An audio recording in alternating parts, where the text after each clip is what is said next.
मेरा कुछ दिन संतों का साथ, संतों से प्राप्त ज्ञान। आज की कहानी उदार जीवन की गरिमा। संग्रह का मतलब है स्वयं पर अविश्वास, ईश्वर पर अश्रद्धा और भविष्य की अवज्ञा।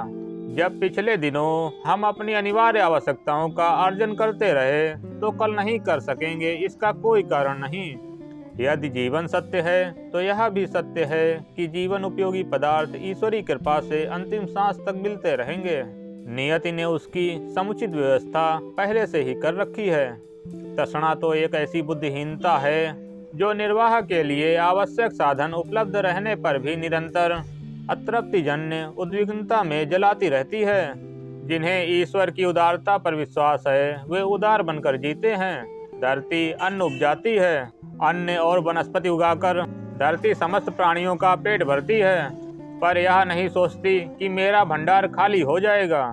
उसकी यह उदारता सृष्टि क्रम के अनुसार लौटकर उसी के पास वापस आ जाती है।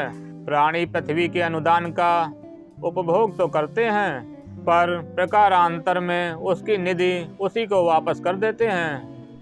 मल मूत्र, कूड़ा खाद, मृत शरीर, यह सब लौटकर धरती के पास आते हैं और उसकी उर्वरता को 100 गुना बढ़ा देते हैं। बादलों का कोष कभी नहीं सूखा, वे बार बार खाली होते रहते हैं पर फिर भर जाते हैं। नदियाँ उदारता पूर्वक देती हैं और यह विश्वास करती हैं कि उसका प्रवाह चलता रहेगा। अक्षय जल स्रोत उसकी पूर्ति करते रहेंगे। वृक्ष प्रसन्नता पूर्वक देते हैं और सोचते हैं कि वे ठूठ नहीं होंगे। नियति का चक्र उन्हें हरा भरा रखने की व्यवस्था करता ही रहेगा। कृपणता संकीर्ण चिंतन का ही नाम है। ऐसे व्यक्ति कुछ संग्रह तो कर सकते हैं, पर साथ ही बढ़ती हुई तृष्णा के कारण उस सुख से वंचित ही रहते हैं जो उदार रहने पर उन्हें अनवरत रूप से मिलता रह सकता था। पर्वत के उच्च शिखर पर निवास करने वाली चट्टान किसी को कुछ नहीं देती। वह अपनी संपदा अपने पास ही समेटे बैठी रहती है, अपनी विभूतियां किसी को क्यों दे। यह सोचकर रेतीली मिट्टी की अपेक्षा कहीं अधिक सुदृढ़ समर्थ चट्टान निष्ठुरता बरतती है और कृपण बनी रहती है। लेकिन जब वर्षा होती है, विपुल जलधार बरसती है, तो रेतीली मिट्टी आर्द्र हो उठती है, उसकी तृषा तृप्त हो जाती है। पर चट्टान को उस लाभ से वंचित ही रहना पड़ता है। भीतर तो एक बूंद घुसती ही नहीं, बाहर जो नमी आती है उसे भी पवन एक झोंके में सुखा देता है। जबकि खेत की मिट्टी बाहर भी देर से सूखती है, भीतर तो सरलता का सुखद आनंद चिरकाल तक लेती रहती है। मिट्टी ने कुछ खोया नहीं, चट्टान ने कुछ पाया नहीं। उदारता अपनाकर मिट्टी वरुण देव के स्नेह से अनायास ही सिक्त हो गई और चट्टान को सूर्य का कोप सदा ही संतप्त करता रहा।